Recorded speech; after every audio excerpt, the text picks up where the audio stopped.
Oh yeah, you could kill him. I'm saying, you know, like, all I ever told you to do is grow up, don't go down, you know, like, oh, you know, grow up, don't go. Sorti en 2013, Wolf marque une étape majeure dans l'évolution du style et de la narration de Tyler, plongeant dans des thèmes de jeunesse, de famille et d'introspection. Alors vous me demanderez pourquoi je fais cette vidéo sur Wolf alors que c'est son 3e album et que Goblin est sorti avant.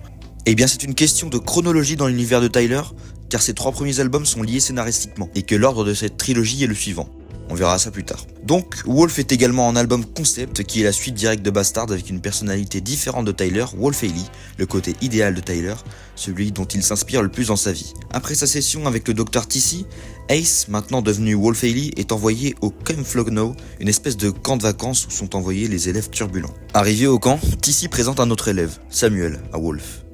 Un court dialogue entre les deux personnages pose le ton de leur relation dès le début de l'album. So you guys are in the jazz? Look, Wolf, Prairie Dog, Ronzel, whatever the fuck your name is, we don't fuck with you or anybody else here, alright? You stay the fuck out our way and we'll stay out of yours. Capiche? S'ensuit un florilège de débauches juvéniles récité par Samuel dans Jamba, accompagné de OG Beats. Pop ain't call, even though he saw me on TV, it's all good.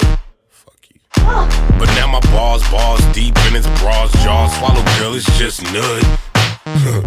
Bitches scared to let me smash on they ass. Yeah, they heard I'm fucking nuts like the swag of a fag. S'ensuit dans la chanson Cowboy, qui dépeint le caractère débrouillard et créatif de Wolf, la présentation d'un nouveau personnage clé de l'histoire, Salem, la petite amie de Samuel. Yo, who's that? That's Salem. That's my girlfriend. Stay the fuck away from her, I am the cowboy on my own trip, and I am the cowboy on my own trip. Dans ce qu'on vient d'entendre, Samuel prévient Wolf de toute approche avec sa copine, ce que le protagoniste n'aura pas à cœur à écouter puisque s'ensuit directement le refrain de la chanson, signifiant qu'il est maître de son destin. Dans Awkward, la chanson suivante, Tyler rappe de nouveau dans la peau de Samuel, qui raconte sa relation conjugale avec Salem. Il décrit lui-même cette relation de gênante, comme le titre Awkward, mais n'hésite pas à se montrer possessif à la fin.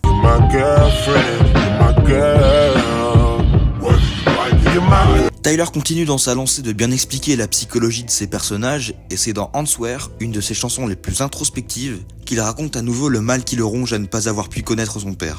Il se met donc en scène appelant son père et espérant à tout prix que ce dernier décroche.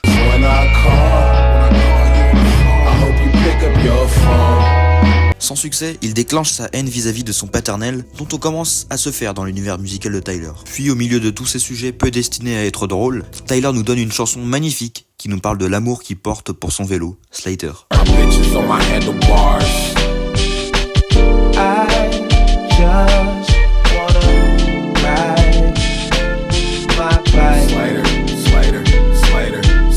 Un autre morceau qui veut le détour est le 9e, Colossus. Colossus met en scène un événement réel de la vie de Tyler concernant sa relation avec ses fans. Alors qu'il profitait de son après-midi avec ses potes dans un parc d'attractions, un groupe de fans hardcore de l'artiste ont commencé à l'aborder pour demander une photo, tout en faisant des remarques déplacées en rapport avec le travail artistique de Tyler. Went to Six Flags came up and said, hey yo, can we get a pic? I said no. And they said, oh, it's Wolfgang Yonkers. Goblin is my shit though. Celle-ci portera toujours une place particulière dans mon cœur, rien que pour sa production magnifique. L'histoire évolue véritablement à la fin de Beamer, quand Samuel apprend que Salem et Wolf sont descendus ensemble vers le lac du Camp Flogno. Samuel, se sentant trahi par sa propre petite amie, défoulera sa haine sur I Fucking Hate You, la 11e piste, tout en lui faisant une ultime déclaration d'amour. I fucking hate you, but I love you. I'm bad at keeping my emotions bubbled. You're good at being perfect, we're good at being troubled. Lors de l'interlude marquant la fin du 13e morceau Parking Lot, un ami de Wolf le prévient que Samuel a l'intention de le tuer pour avoir traîné avec Salem. Yo, Don Schwartz, nigga, you know your name. Sam's after you. Running. Sam is after who? You. For what? What the fuck? We found out you and Salem been hanging out. He said he gon' kill you. Kill me? What the fuck you mean kill me? Cet outro enchaînant au climax de l'album, Rusty. Dans ce morceau, Tyler évoque son évolution de détracteur des gens populaires de son âge à une personne populaire lui-même, critiqué par les parents de ses auditeurs pour ses paroles hautement violentes dans ses anciens albums. Puis vient le couplet de Earl Sweatshirt en featuring sur la chanson, où il évoque la période où il a dû se réfugier au Samoa dans le Pacifique en guise de traitement thérapeutique. À la fin de ce couplet, Earl se fait couper la parole par Samuel qui le tue. Shut the fuck up! Samuel's here! Where's Wolf? Fucking faggot! Salem was mine, bitch! enough, you fucking pussy! Après cet événement qui chamboule l'esprit de Wolf, apprenant que son ami s'est fait tuer par son rival, Tyler décide de ken. En effet, Triome 95, le morceau suivant, est une référence sexuelle par rapport à l'appareil génital féminin. Salem invite Wolf d'entrer dans sa Triome, puis comme si c'était pas assez, Wolf se masturbe, dent amalée. Il va même se faire prendre. Et c'est ainsi que Wolf est convoqué au bureau du Dr Tissy, directeur du Camp Flogno, on le rappelle. Ça sera la dernière fois, chronologiquement, que l'on aura une apparition de ce personnage dans toute la discographie de Tyler. Dans cette chanson, également introspective de la vie de Tyler, il aborde le sujet de ses problèmes vis-à-vis du succès et parle également de la mort récente de sa grand-mère lors de la production de cet album. Oh, that's heavy, man. Sorry for your loss. Yeah, whatever, don't worry about it. Voilà, j'ai résumé les détails essentiels de l'histoire de Wolf, un de mes albums préférés. Pharrell Williams en est pour beaucoup car c'est lui qui s'est occupé de la majeure partie des instrumentales de l'album. Les sonorités nostalgiques jouent beaucoup sur les émotions de l'auditeur et on a affaire à une réelle évolution artistique de Tyler par rapport à son projet précédent, Goblin, au ton radicalement plus sombre et éthéré. Personnellement, ma préférée c'est Beamer, et Frank Ocean y est pour quelque chose.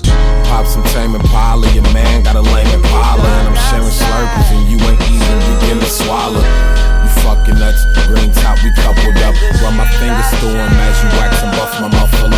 À travers des récits, des anecdotes et des expériences de vie personnelles, Tyler nous invite à plonger dans son monde intérieur où la vulnérabilité côtoie l'humour et la bravade. Wolf reste un pilier de l'œuvre de Tyler, un album qui témoigne de sa capacité à capturer l'essence même de la jeunesse et de l'exploration personnelle. Yeah, last time I seen Sammy, he was looking for Fuck that nigga Sammy. Have you seen him? Nah, but if I seen that nigga, I would've killed him. You wouldn't do that, Tyler. Kill yourself or anyone. You don't even have the balls to begin with.